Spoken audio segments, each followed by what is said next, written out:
A diamond lasts forever, but your relationship might not. A diamond is love. Rock hard.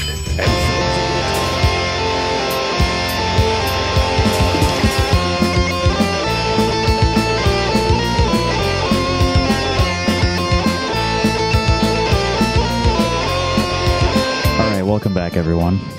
Rock Hard Caucus is here again to guide you through the darkness.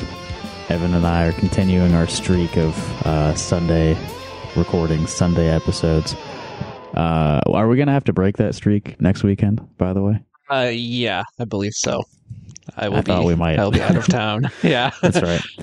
I'm playing in Chicago Saturday night anyway, so I might stay the night there. I don't know. Anyway, but this is the most consistent this podcast has ever been, so... Yeah. I mean, we had a good people run. are clamoring for it. Yeah, they want to hear us every week, especially me. Yeah. I've been getting phone calls demanding more Evan. So, what a week it's been since the last Sunday episode that we recorded. Things have not gotten better, really. They've gotten worse. Yeah, there's been some interesting developments. I know you went to a Rob Sand event. I don't know if we'll discuss that later. But... Yeah, I think we want to get to that after we set up sort of the whole story. So I guess I'll start with this. The University of Iowa Democrats. So this is a group of college students who align themselves with the Democratic Party, which is... well, as you'll find out, a big mistake on their part. Yeah. So 3 of their officers, the vice president, the secretary, and the treasurer, you'll note that the president of the University of Iowa Democrats was not included there. But those 3, vice president, secretary, and treasurer, and you can find their names if you're interested, but anyway, they released a statement in support of Palestine. This was on their Instagram. It's no longer there, but this is what happened. This is what they said. And from what I've read, there were 2 versions of this statement. They revised it, and I'm not sure if I have the first edition or the revised one. But this is what they said: "We shamelessly and fully support Palestine. We recognize that every person has the unalienable right to life, liberty, and the pursuit of happiness, just as the United States has long said they stand for. The ongoing violence against millions of innocent people is egregious, and the perpetuation of it by the United States of America and other Western states is even more so. We have been taught the stories of the mass murders and genocides of peoples around the world, including those of the United States. We now bear witness to the same systems of oppression taking place in a nation thousands of miles from our own. No longer will we watch in silence while atrocities are committed against men, women, and children. We will protest, advocate, and fight for the human rights of all, for the human rights of Palestine. May every Palestinian live long and free, from the river to the sea." Wow, why did they take that down? That seems very reasonable, very humanitarian oriented. I don't really see anything wrong with it. I think the Palestinian people should be free, and they should be able to live freely in their homeland. The place where they live. Yeah. Yeah. I think Jews should be able to live free there too. It's it's interesting. So that's a phrase, what they ended their statement there with is a phrase that's coming under some obviously very good faith criticism over the past few days. The phrase, "from the river to the sea, Palestine will be free." So what does that mean? What does that mean? Because a lot of people are saying that it means something that's not really there in the text. There's a subtext to it. Obviously, if you advocate for one group of people's freedom, it means that someone else's freedom is being diminished. It's a zero-sum game, freedom. So that's right. Yeah, there's a limited amount of freedom to go around. And there's going to be some freedom inequality, and that's just the way it is. It encourages competition among people who desire freedom. Who wants it the most? Right. It'll really encourage you to work harder to earn that freedom. And then Earn more of sometimes it. the United States comes in and helps spread some of. We give a little bit of our freedom away to people who need it. Yeah, our country's biggest export is freedom and democracy. Mm-hmm. Are those the same thing, or is that like two different exports? Freedom and democracy? Liberal Western democracy is just a synonym for freedom. I agree. Yeah. So, right. From the river to the sea, Palestine will be free. On its face, seems uncontroversial to me. If you believe that all human life is equal, all human beings have an equal right to live, to just be alive and free, that seems like the right thing to say. All right. Well, the state party had a problem with this, and I think that's probably why the statement was revised at some point, because the state party tried to intervene. But they released this statement, the Iowa Democratic Party, Wednesday night. The Iowa Democratic Party was recently made aware of a statement made by university Democrats at Iowa, which included problematic anti-Semitic slogans, including "From the river to the sea, Palestine will be free." Let's be very clear, that is a call for Jewish genocide, and we wholly condemn that offensive language. The Iowa Democratic Party stands with the innocent civilians, Israeli and Palestinian, that have had their lives ruined by the terrorist group Hamas. The Iowa Democratic Party has requested the resignations of the student representatives who signed the letter. Let me go back to that first paragraph. They're saying here that the University Democrats at Iowa released a statement including problematic anti-Semitic slogans. So more than one? Slogans plural. But they only called out one specifically. The "from the river to the sea" thing. Mention Jewish people at all. Yeah.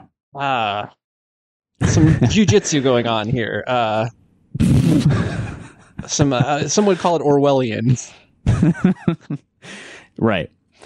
All right. Look. When this statement came out Wednesday night, I think I became more pissed than I have ever been at the Iowa Democratic Party. And that's saying something. Like, you're not alone, brother. I now hate them more than ever. More than I even thought possible, I think. Like, I think I've probably said before that I actively want them to fail, but now it's like more and more the case. Like, I really believe that this is a group of people who are opposed to my values in every way. They are literally promoting accelerationism with their complete ineptitude and ideological conservatism. What else are we supposed to say about the Iowa Democratic Party except that everyone involved in it should quit and they should all be replaced with people who are actually going to stand up for the values that the party claims to hold? Yeah, before I forget, there's a lot to talk about with this shit. But before I forget, I believe a Twitter friend Caleb brought this up. I just copied a bunch of shit from Twitter into my notes here, but this is in the current Iowa Democratic Party platform. They have a section about the Israel-Palestine situation. These are all here in the Iowa Democratic Party's platform. We support recognizing contiguous/viable Palestinian state June 4th, 1967 borders. That's very specific. Would that include any of that land that's between a river and a sea, do you think? Yeah, I think that some of that land is between the river and the sea. Equal rights, security, and democracy for Palestinians and Israelis. Palestinian refugees' right of return and just compensation. Freedom sounds like freedom to me. Eliminating military aid until Israel abides by the 1967 borders. This is in the Iowa Democratic Party platform. They're actually trying to take back Israeli-occupied West Bank. This statement is actually more radical than what a lot of people are. I mean, what the call right now is for a ceasefire. Like that's like Right. the absolute like first step towards any kind of normalizing relations. That's but like the most urgent thing is like just stop killing people now. Yeah. But then like what happens after that obviously is very unclear and probably will not be good, and probably will be a continuation of what's already been happening, and that is they're not recognizing the 1967 borders. Israel isn't. Yeah. And this whole thing, it's not about like right and wrong. It's not about like what's the fair thing to do, what's the humane thing to do. It's just about like who can dominate who has power, whose interests matter in this region. And all of that means that like one group of people is less human. This is so hard to fucking think about. Well, it's like, I mean, Israel's an ethno state, and like it's 100% incompatible with freedom and liberty and democracy, all this shit. Like, there's a liberal Zionist like thing going on, but it's like this makes it more clear than ever. Like the war, that it's just not going to happen. Like it's just you can't. It's a pick a side situation. Yeah, it's got to be like what they want, what the Israeli government, the people who have been elected by the citizens of Israel to represent them, what that group of people want, who right now is like a very far right group of people. What they want is like not a natural human state of being. Like it requires them to in order to maintain their complete control over the state of Israel, like one group of people has to reign supreme over another group of people. Yeah. And you can only do that by hurting and killing people. You can only maintain that by like destroying everything. Like they basically made the bargain that they would somehow be able to like keep the level of violence at a sustainable level where they could subjugate people and not have it blow up in their faces. It's blowback. Yeah, it's starting to blow up in their faces, I think. Yeah. All right, well, let me continue with what's in the platform, because it doesn't end there. The Iowa Democratic Party's platform, as it is currently written, says that they support BDS. Is that true? I mean, we've talked about this before because they had like the whole like let's legalize all drugs, and like I have seen more normie Democrats complaining about what is in the party platform. But yeah, that's wild. I mean, like, yeah, Rob Sand, BDS man himself, is not happy with this.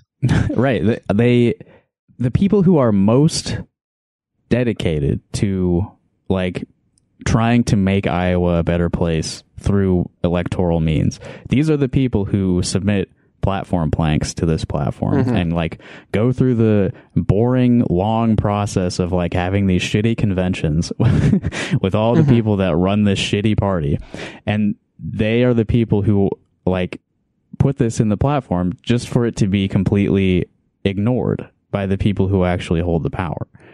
Like they outright do the complete opposite of everything that's listed here. Yeah.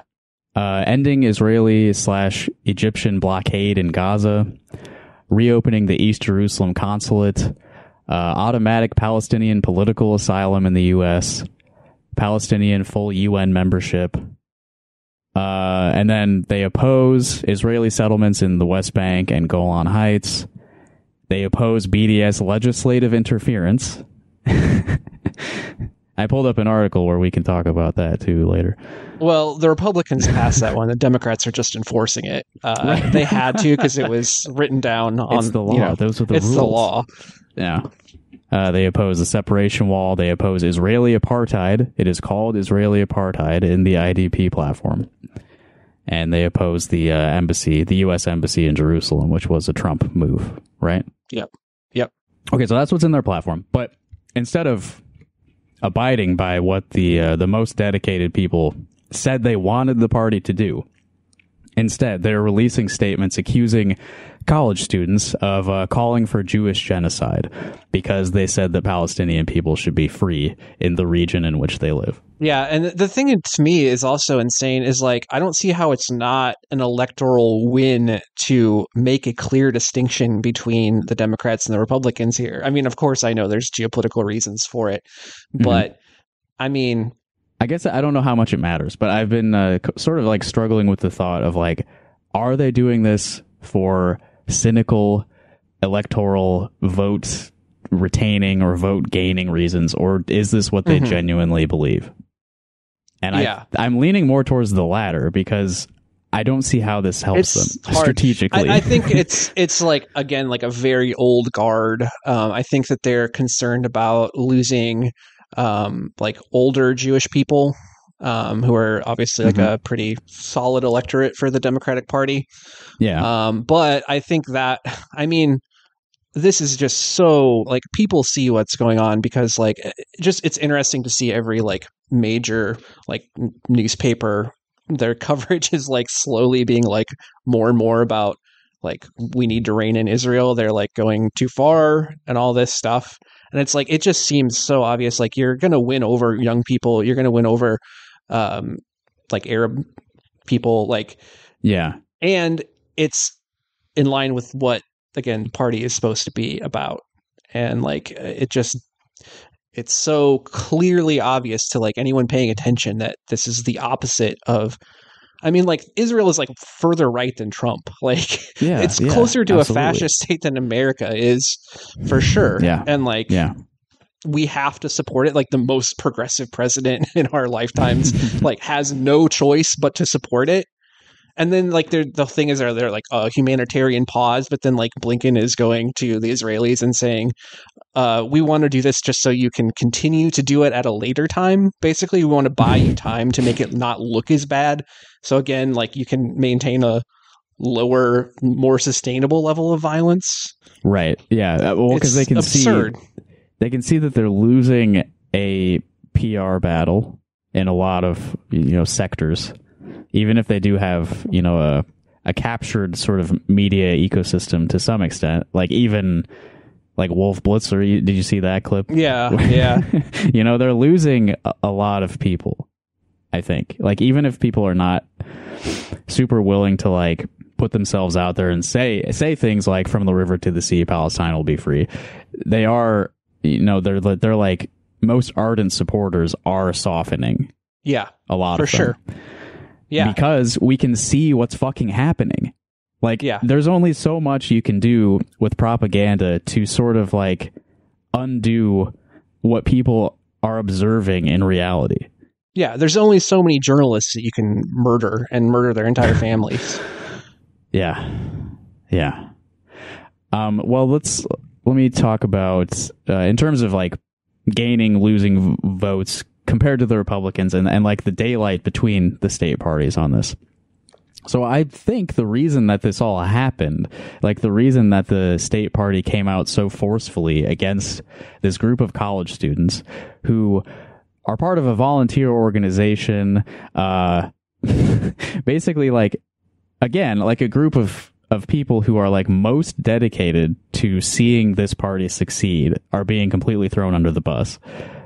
The reason I think this happened is because Jeff Kaufman, head of the state Republican Party, saw the University Dems Palestine statement and he tweeted this. I'm sure he probably made some private phone calls as well, but this is what he said publicly. There's being liberal and there's being insane. You Iowa Dems are siding with militantly anti-LGBT Hamas terrorists who gleefully slaughter women and children. I'm sure he cares about the fucking LGBT community. Yeah, only ever used as a Fuck cudgel. off. Yeah. Of course, we'll hear nothing but crickets from Rita Hart as anti-Semitic loonies take over her party. So she could not resist taking that bait. Yeah, again, like it's an opportunity to like distinguish yourselves from these fucking bloodthirsty psychopaths. Mm-hmm. I didn't look into this very deeply, but I from what I saw, gay marriage is not legal in Israel. Okay. So it's not like this is like a like a black and white gay rights battle either. Well, I will say that is not the issue. I don't think we should even be entertaining it. You're right. It's just that's not relevant this morning. So they were just baited into saying this, like this fucking Eggman guy is saying like these liberal college students love terrorism. And then the state party releases a statement like, yes, they do, and we denounce them. This is the only option you saw in front of you was to just like... Yeah. Or just say nothing. Like, just say... I mean, like, even putting myself in their shoes, which is an absurd thing to do, but like, just say fucking nothing. Like, just like they're really... Because one GOP operative tweets about it. Like, was there even any, like, is there any other backlash other than this guy? I mean, there's probably some fucking crazies on the internet who are mad about it, but like, those people can also be ignored. No, I didn't see much, but it's hard to see. It's hard to find anyone who was upset about the University Dem statement, and it's hard to find anyone who is supportive of the party's subsequent statement. Mm-hmm. It's hard to find those things in the sea of absurd backlash that they've received for this. It's like when I last looked at it, it was like 800 people replying to the tweet telling them to fuck themselves. Yeah. I don't think they won anything here. I think it was like a straight loss. It's reflexive. Like, it's just, again, just old fucking people who, I mean... It's been, I guess, drilled into their brains for decades that we have to support Israel unconditionally. It's something that really bothers me about the people who are calling anyone who sides with Palestinians, you know, a Nazi. One of the things they go to first, and this is, I saw this a lot with like Brett Gelman, but I don't need to play another Brett Gelman clip for everyone. Just accusing anyone who is calling for a ceasefire or calling for anything further than that, even calling them ignorant, like, you don't know anything, how dare you talk about this? But like, so it's wrong for you to ever express support for Palestinian people because you're so ignorant of the history here and what Hamas is really about. But it's completely fine for just this knee-jerk, way over the top reaction to a completely innocuous phrase, from the river to the sea, Palestine will be free. Like, you immediately jump to calling like 20-year-olds anti-Semitic genocidal monsters. Like, is there any maybe ignorance from your perspective on that phrase? Like, why can't you not spend 5 minutes like thinking about this before you condemn a growing number of people? Yeah, a growing number. That's the thing too. Is this is going to age worse and worse? Like, any like clear-eyed person can see where this is going. It's not anywhere good. Like, it's either we continue to like support the like slaughter of a captive civilian population, or we don't. Like, and advocate for freedom of the people being bombed. Like, there is no middle path. Mm-hmm. And if this is something that they genuinely believe, why does it not give them any pause at all, any self-doubt to see that like very active young people who ostensibly share their values and support their political project feel so differently from them? Why is there immediate reaction to just fucking cut them off? Like, we want nothing to do with what you said, and we want you to resign your volunteer position. Yeah. Rather than say, why do you feel that way when I feel completely differently? Yeah. What's the difference? What have we, you know, what propaganda did I swallow for years and years? What's your answer? I think it's racism. Yeah. I mean, like, it's, people have been conditioned to empathize with one group and not the other. And there's a lot that goes into that.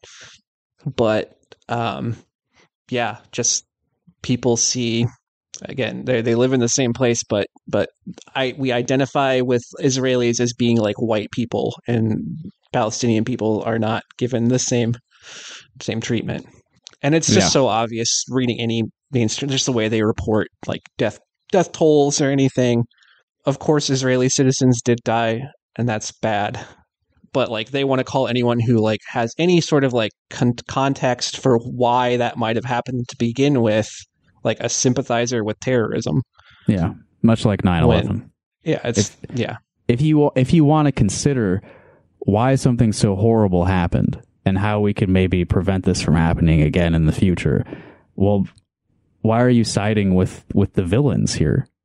Like there's no further thought to this. There's no nuance. There's no trajectory I think we're it's on. Also, it's like a twisting of like the identity politics stuff. That's where happening a lot. Yeah. The LGBT thing that Jeff Kaufman said. Yeah, 100%. And like the Amy Schumer stuff, where it's like we have, I'm not a Jewish person, obviously. I understand it's probably there's other things that like the religious aspect that I don't really understand. And I understand that there's a strong Jewish tradition and identity.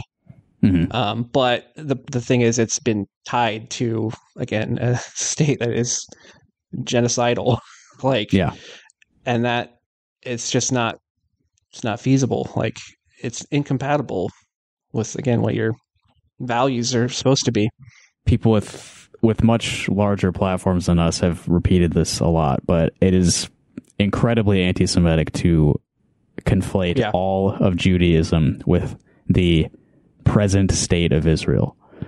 And I mean, there have been like highly influential Zionist people who are saying that like all of these Jewish people who are out there calling for a ceasefire and calling for an end to the occupation are no longer Jews. Yeah. We are excommunicating Jewish people are them being from our ethnicity and religion.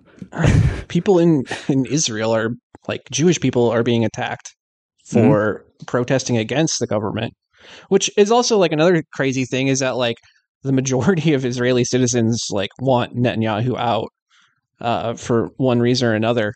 And like, right. Yeah. I mean, in here, it's like, if you say that like Netanyahu is like a fucking criminal, which he is, even outside of the war, then then that's like anti-Semitism to like to criticize the leader of a nation. Yeah. To make that so essential to like what it means to be Jewish is like such a bad idea. like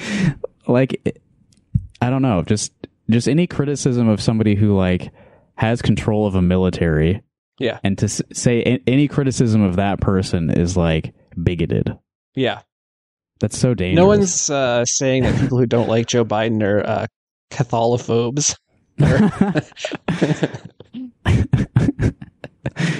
Yeah, his Catholicism is far down on the list for me for reasons to distrust him.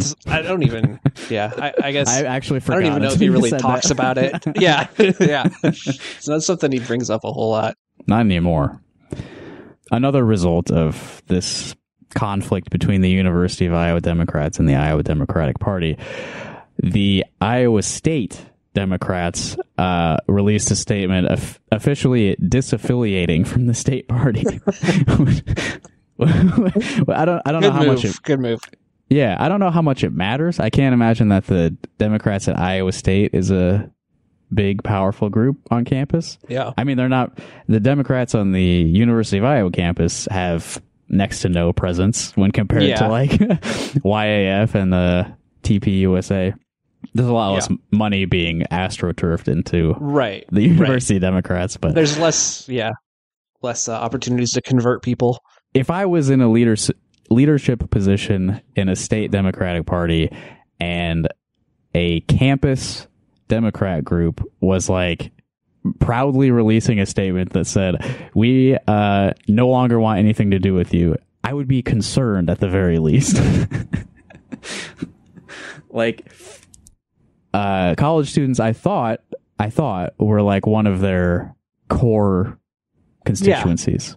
Yeah, I mean, if you're just going to browbeat people, like the logical thing to do is to dig in harder, especially because like there's nothing that's like you're just browbeating people. Like there's not like you're not even advocating for your position. You're just like scolding people for being sympathetic to terrorists or whatever. Like, is that like what is that? Doesn't serve any fucking purpose other than to, I guess, signal to the rest of anyone else who is pro-Israel that you're on their side. Which I guess that's probably what it's about. It's just like they just are not keeping up with the times.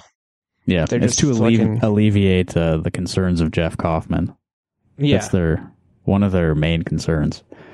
Yes, we'll lose all support of all college students in the state, which will further doom us to complete irrelevance. But Jeff Kaufman, he can't call us anti-Semites now. Mm-hmm. I bet he won't do that a week from now again. No, yeah, definitely not. All right, so let me read a bit from the Iowa State University College Democrats. And they put the wrong date on this, by the way. They said July 5th, 2023, but they actually released it on the 2nd, November 2nd. They said, "We, the members of the College Democrats at Iowa State University, are writing to formally inform you of our decision to disaffiliate from the Iowa Democratic Party. This is not a decision we have taken lightly, but one that we believe is in the best interest of our club and our commitment to advancing our values and principles. Our decision to part ways with the IDP is driven by several factors, one of which is the way the IDP has treated the University of Iowa Democrats. We believe in the importance of unity and solidarity among college Democratic clubs across the state, and the recent events involving the University of Iowa Democrats have deeply troubled us. It is essential for us to align ourselves with an organization that upholds the values of inclusivity, respect, and fairness."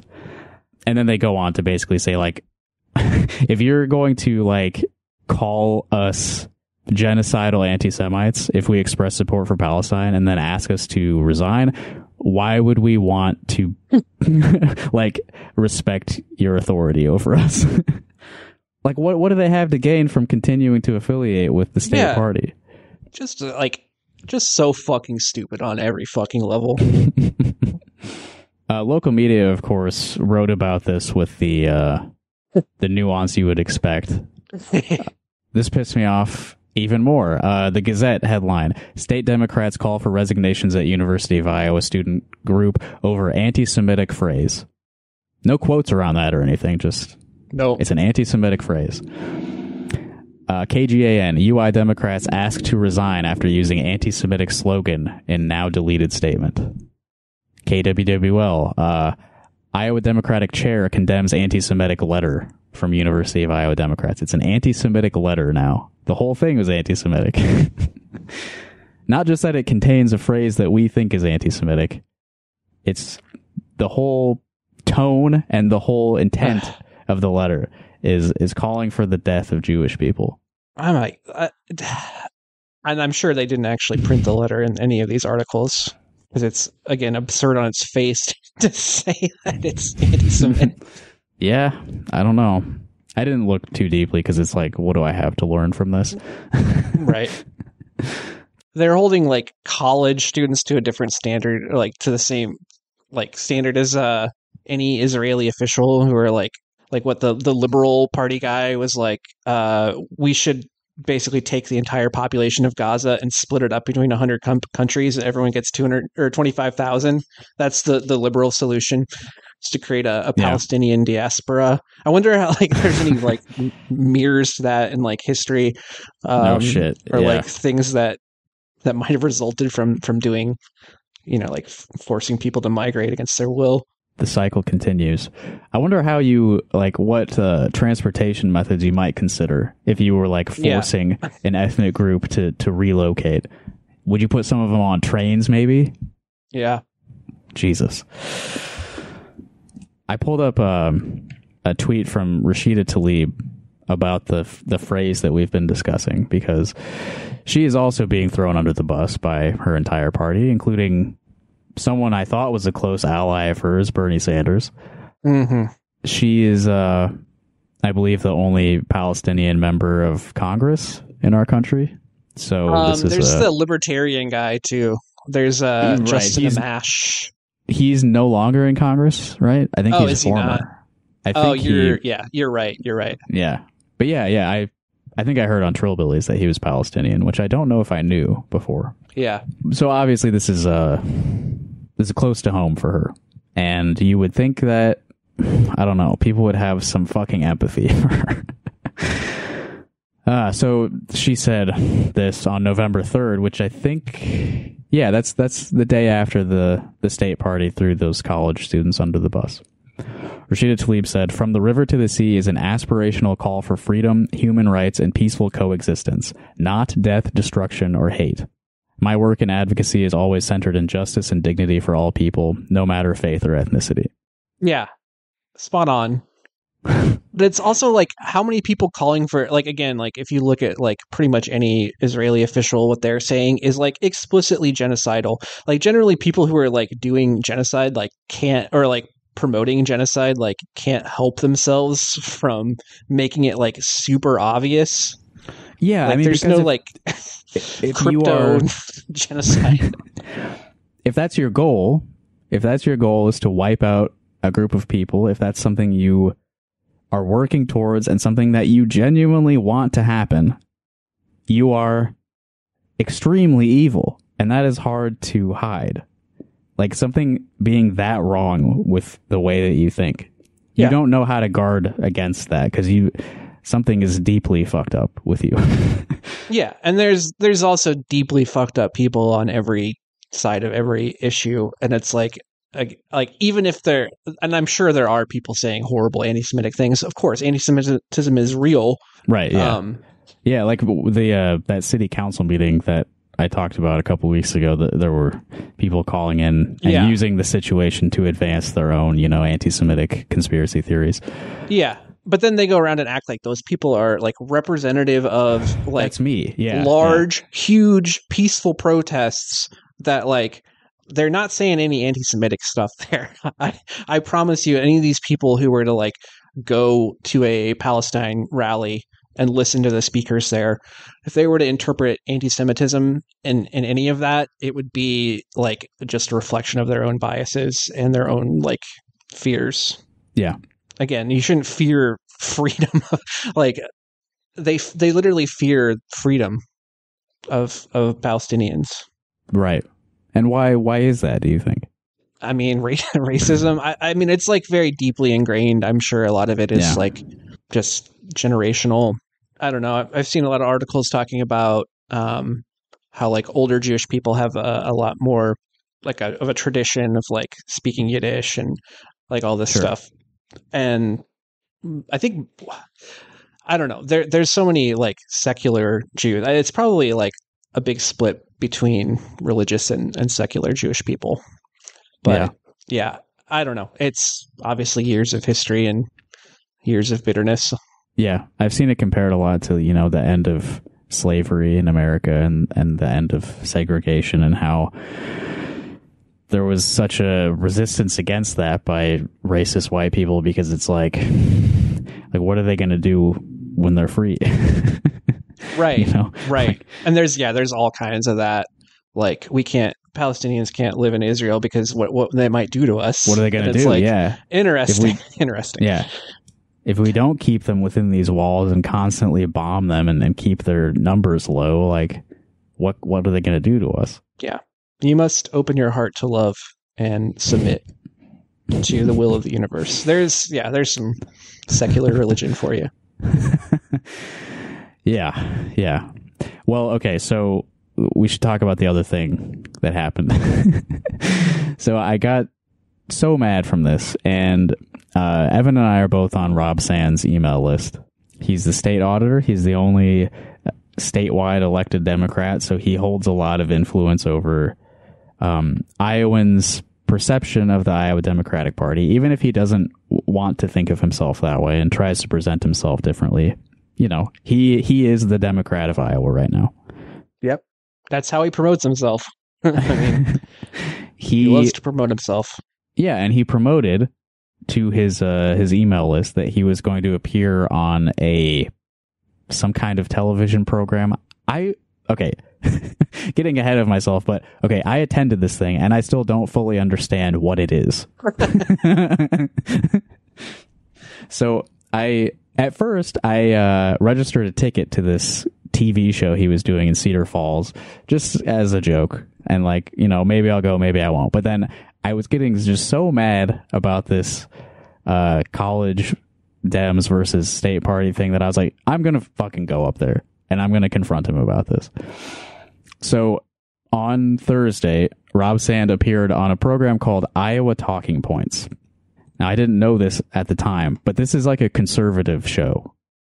It's like a show to discuss Iowa politics and like national politics with stupid presidential candidates who want to appeal to Iowans. That's sort of what they've been doing the past few months, it looks like. But they call it here.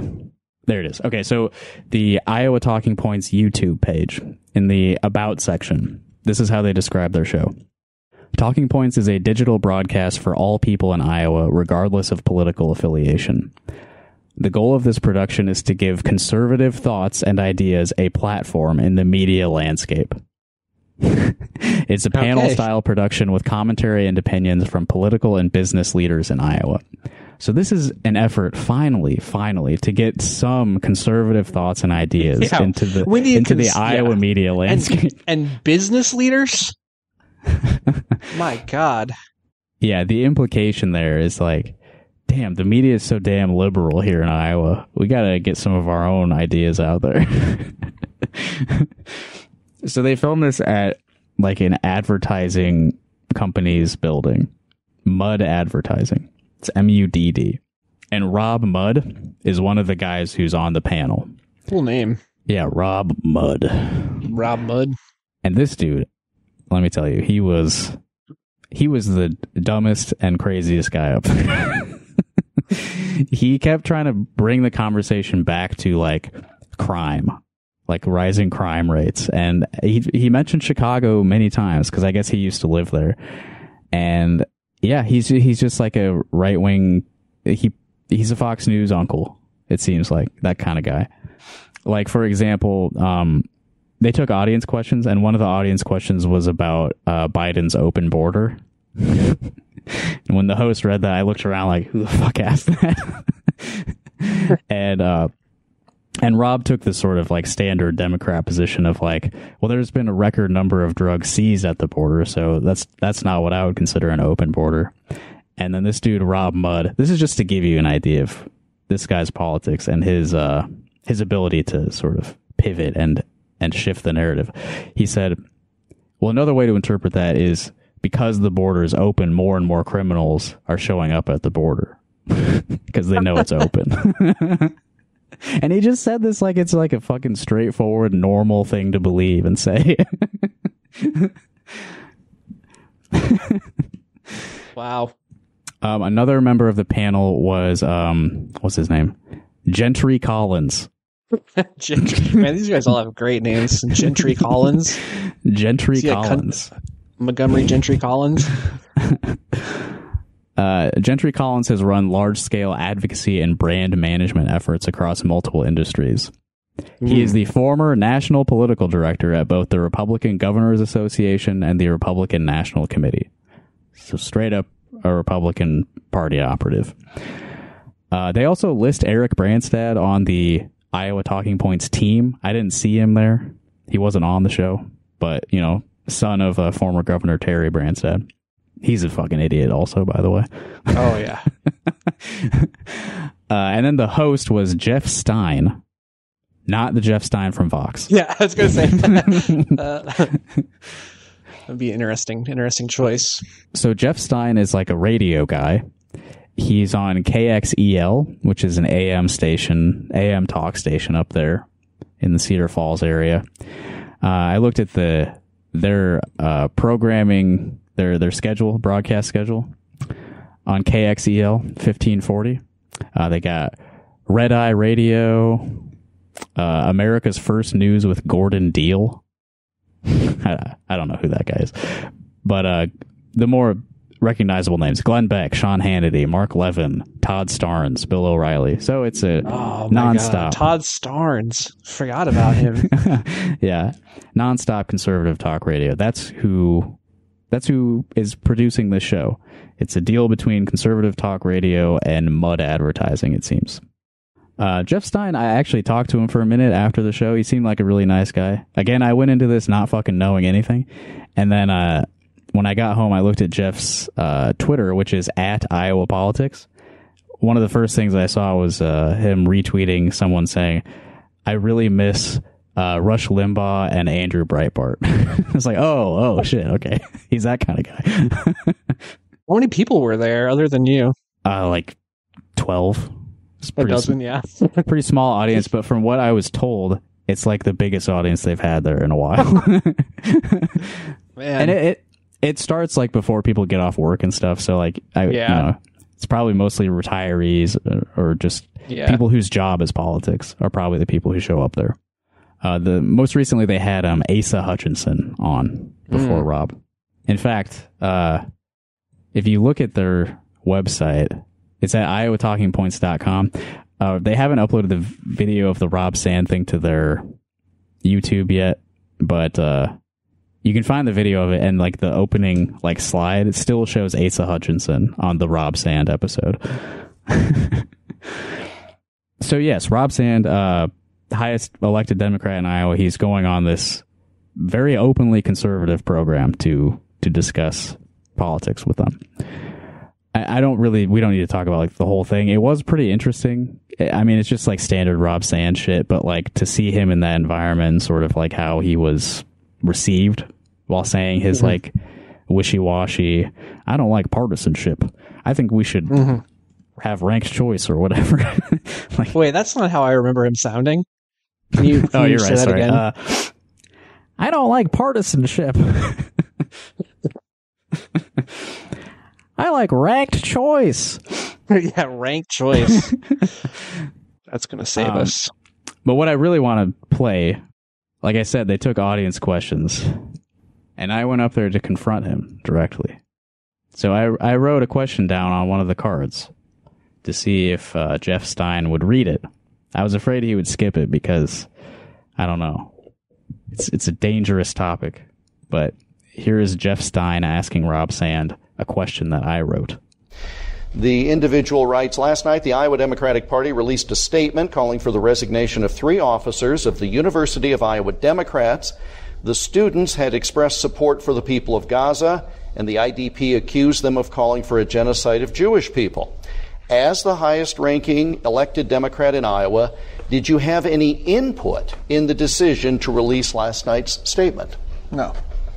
Do you have any opinion about and then further, I think the Iowa State Democrats, the college Democrats said they did not want to affiliate with the state party anymore.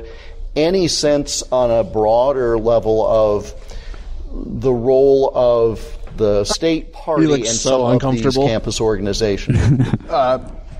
So I will give him credit for, directly answering that yes or no question. Yeah.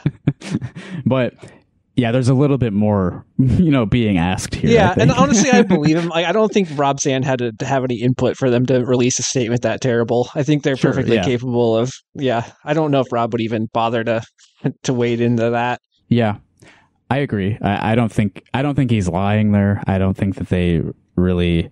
I think that they probably saw this as so important and urgent that they didn't really consult with anyone. Right. They're like, our college representatives are doing anti-Semitism. We got to denounce it ASAP. I will say I have a lot of respect for those officers of the college Democrats for not resigning in the face of this. They are resisting that demand. Yeah. Let me. So you may have noticed that after Rob said no, Jeff followed up with, "Do you have any opinion?" And I guess now we're going to learn, does Rob Sand have any opinion on this? Oh. All I can tell you is I talked to East Side Democrats Club until about 7 o'clock last night. And I came home, hung out with my kids, put them to bed, then packed for my day today, and was out the door at 7 a.m. So my awareness, I'm aware that those things happened.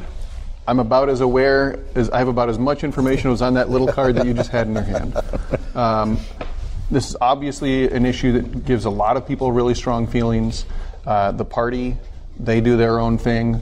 And I have always been someone who, I'm not a big party guy. Some people wish I was more of one in the Democratic Party. Some Republicans wish I was more of a party guy.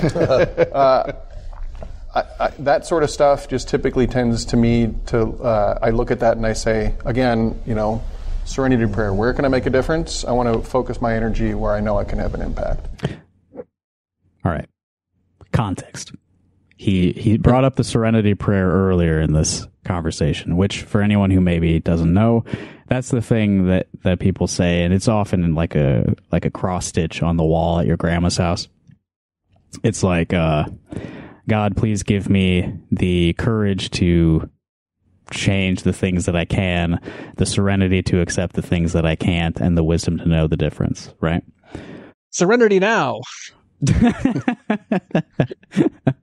That's I would call that like a Jewish slogan, right? Because that's from it's from one of the most well-known Jewish comedy programs from a very Jewish character, Serenity Now.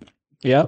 But anyway, he's invoking that when asked if he had any input on the state party releasing a statement condemning college students and calling them genocidal anti-Semites. So is he saying that he does not have any power to impact that? He has there's nothing he can do there? I don't think that's accurate. I don't think it's accurate either. I do think it's accurate that he doesn't want anything to do with it at this particular time. I also think it's pretty in line with Rob Sand's whole shtick, which is basically being like a smart guy. I'm not going to say he's a stupid guy, but he 100,000% acts stupider than he does, than he actually is, to pander to voters. He does. I was too busy. I was putting my kids to bed. Did you know I have kids? To have an opinion on Israel-Palestine. I have kids just like you. I'm too busy for politics. Yeah. Ridiculous. No way. Right. I don't know anything about what happened here. I know about as much as what's on that card. Bullshit. Everything about what happened there. And you said this is right in line with Rob Sand and his previous actions and statements. I will say, I don't know if that's completely right because it's relevant. I pulled up this article from Jewish Insider from December of 2019. This is written by Ben Jacobs. It's called Top Iowa Democrat Enforces State Anti-BDS Law. So this is about Rob Sand. We talked about the BDS law earlier and how the Iowa Democratic Party platform opposes any legislative efforts against BDS. But Rob Sand, when he was first elected as the state auditor, he was real gung-ho about enforcing that law against BDS. And without getting really into this, let me just quote here. Sand said it was important to confirm compliance with the anti-BDS law because it's not a particularly controversial issue.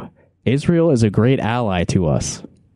When you say you are willing to be supportive of your ally, you need to put your money where your mouth is. So in the past, he has taken the opportunity to steadfastly support Israel. And he did not do so here. Does that mean anything? I don't know. Yeah. I mean, he's seeing the same stuff that we are. Yeah. I don't know. Yeah. It'd be interesting to see if this becomes more of an issue that, he's basically in constant campaign mode. You get the emails, like you said, he's constantly asking for money. The fact that he's going on shows like this when he really doesn't have any reason to other than for his future political aspirations. Yeah. I think this question is going to continue to come up. It's it's kind of a big deal. Gaza ain't going away. No. Well, hopefully. Hope not. Yeah. Let's have a brief moment of levity. Listen to the question that was asked immediately after mine. Another audience question. Who do I call about a product you order on the internet that I never received and then the site is gone? Oh, boy. It was a bit of an older audience. I was one of the younger people there. What was his answer, though? Well, here it's boring. Go to the Better Business Bureau. Well, so the first place I would call is the Iowa Attorney General's Consumer Protection Division. Oh, okay. Yeah. It actually gave some good advice to whoever this person was. I want to address something that you said a minute ago, Evan, where you said Rob went on this show without really having any reason to, other than to maybe shore up support for future political aspirations. Let me give you, I think this is exactly why he went on this show. I told you about Rob Mudd, and I'm showing you the video. He's the guy on the right there. He is appropriately on the far right of this group of men. He's the one who is constantly bringing up crime and how crime is the biggest concern ever. And after having a conversation with Rob, this is how the other Rob feels about the first Rob. But I talk about doing those things because one of the things that frustrates me the most about politics is the just incessant partisanship and the unwillingness of people to open their mouth to say what they know is the right thing to say if it might possibly benefit the other party. Let me stop there because I forgot that he said that. Yeah, that's a good one. I agree, Rob. Pussy. Like, oh my God, how can you see what's been happening the past few weeks and say something like that with a straight face?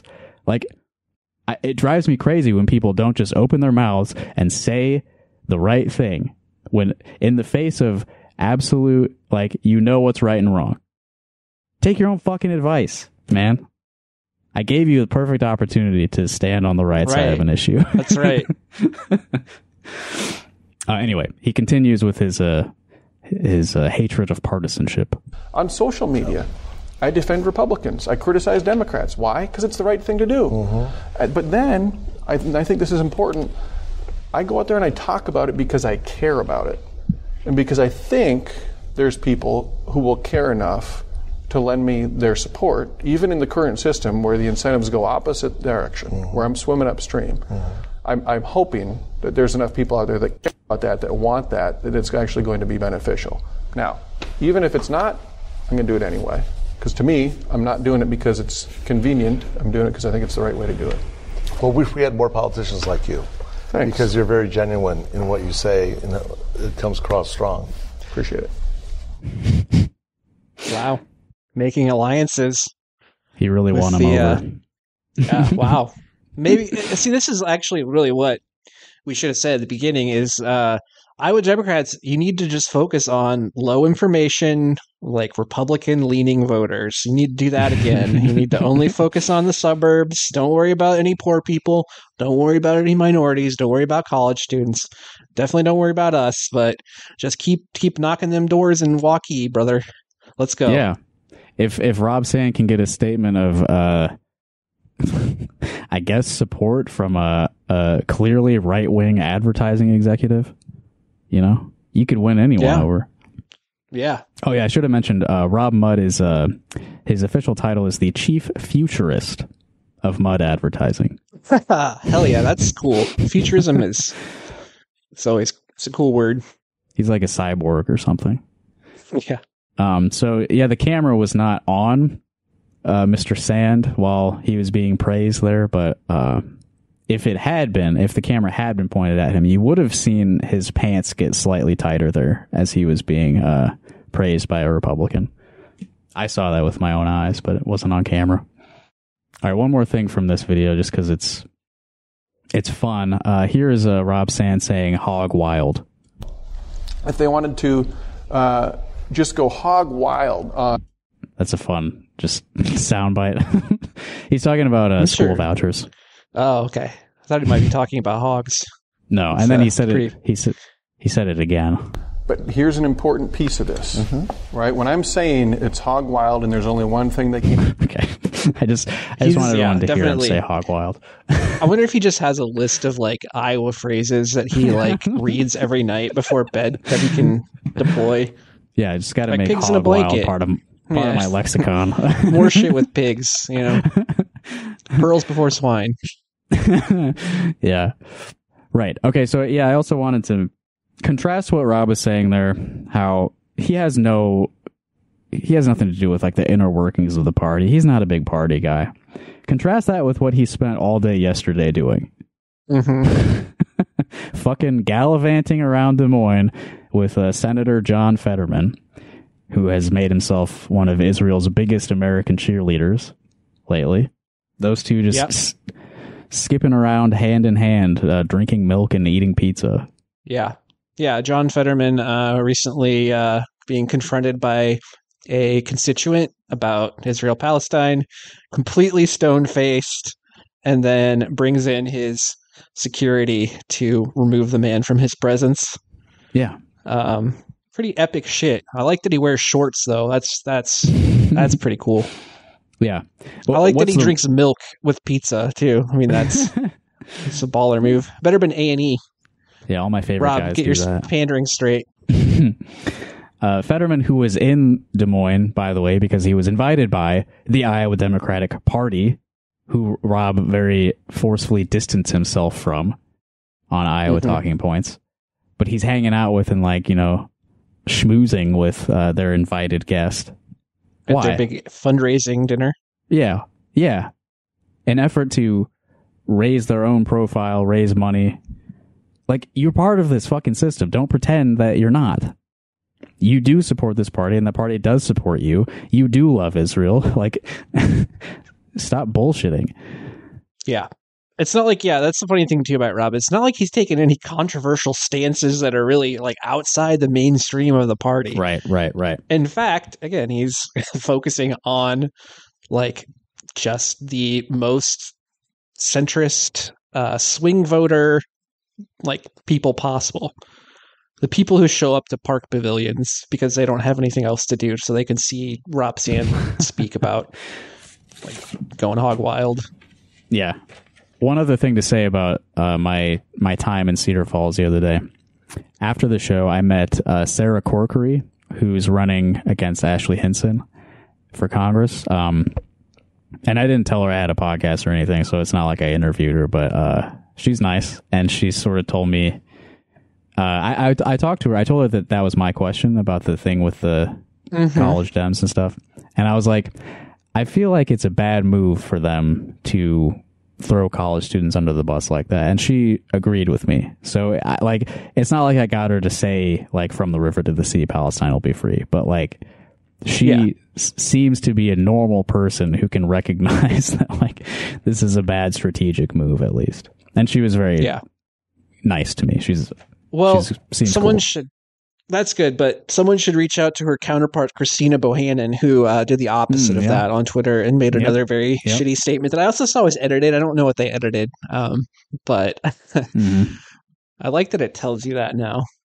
Someone has changed their mind, or interesting to dig and see what's going on. But her statement was garbage, and again, I don't understand why. I mean, the division is the divisiveness is coming from the party itself, not from some college students.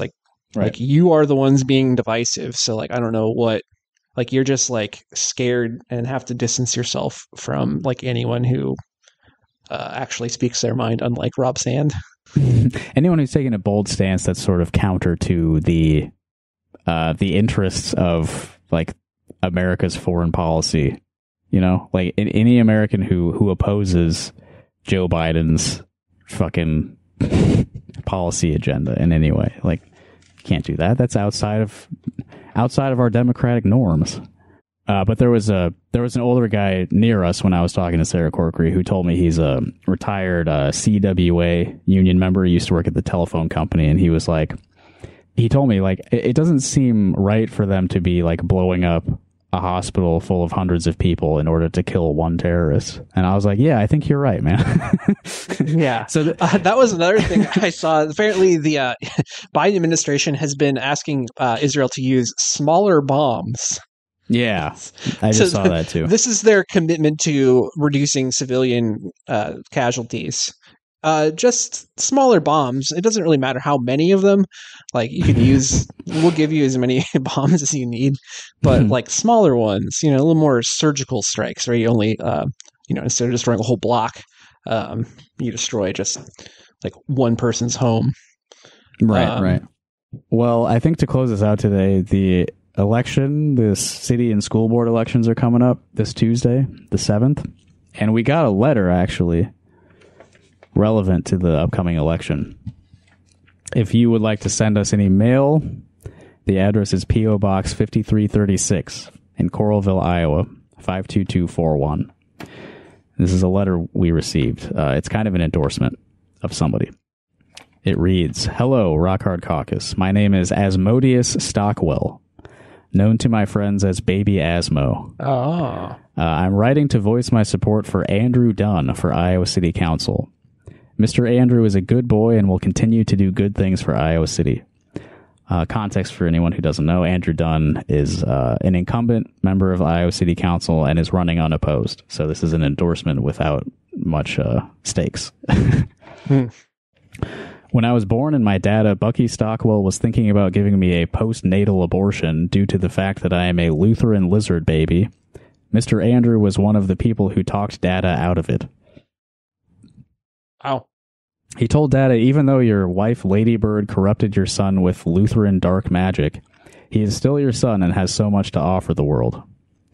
Dada listened to him, and it is a decision Dada has never regretted. Since then, Dada and I have bonded, and I am his favorite son, even more so than Dictus, the son who has never disappointed Bucky. Mr. Andrew was a pivotal part of that, and I am forever grateful for him saving my life. When I was recently burned in a sausage fire, it was Mr. Andrew who helped save my life. He was the one who knew that it is important to pour milk over burns, and he dumped 3 whole gallons over my back while my father Bucky prepared the restorative pickle tank. Without Mr. Andrew, my burns would have been much, much worse without the dairy treatment you so lovingly provided. Mr. Andrew then say by the restorative pickle chamber for 5 days as my burns were healed by the pickle brine. When I finally awoke from my pickle coma, my father Bucky was too busy on his phone to realize I was awake, but Mr. Andrew cared. Mr. Andrew smiled and gave me a hug and a kiss on the head. Mr. Andrew, you are Baby Asmo's hero. Thank you, signed Baby Asmo. So that's Asmodeus Stockwell's endorsement of Andrew Dunn for Iowa City Council. Thank you, Baby Asmo. There's some weird families out there. Yeah, and they all listen to our show. Yeah, I don't co-sign that endorsement, but thank you for writing in, Mr. Stockwell. Some endorsements that we have made, just to reiterate, Denver Foot for Des Moines Mayor, and an anti-endorsement for Joe Gatto for Des Moines City Council. What's the name of his opponent? Jason Bonnell is his Jason opponent, Bonnell. and I do endorse him, even though he's a Pete Buttigieg supporter. He was my caucus precinct chair, and he was fair. He was fair to the Bernie contingent, who won the caucus, by the way. But actually, I think Biden might have. I think it might have been like equal delegates between us and Biden. Yeah, which, tells you a lot about where I live. But anyway, yeah, Jason's a good guy. I'm don't have any qualms voting for him. Yeah. Cedar Rapids, please vote for Dexter Merschbrock for school board. He's the only good person on that board. Iowa City, vote for Laura Burgess for city council and vote against the anti-endorsement for Jacob Onken, Micah Brockmeyer, and Robert Decker for school board. These guys are right-wing idiots. If you like weird music, I'm playing a few shows coming up in Chicago and DeKalb, Illinois, and Galesburg and Iowa City, Iowa. JustinKComer.com/shows. And you can also call us. I'm not going to play any voicemails today. I think we've talked enough about Rob Sand. We don't need to hear his his voicemail today. But the number, we have a phone number, and I'll just say it's 319-849-8733.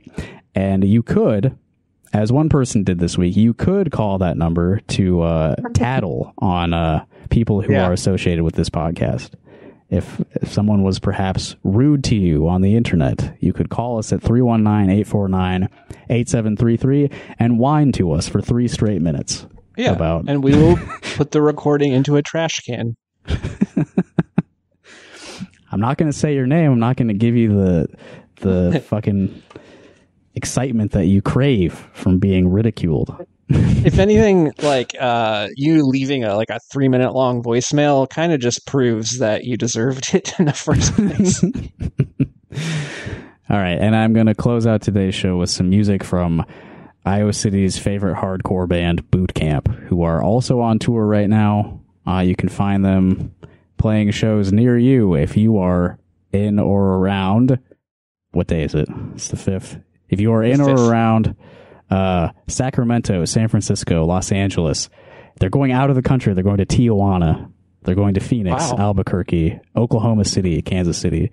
So if you happen to be listening to an Iowa politics podcast from any of those places, go check out Boot Camp and listen to them now as we fade away. Goodbye. This has been Rock Hard Caucus, episode 125.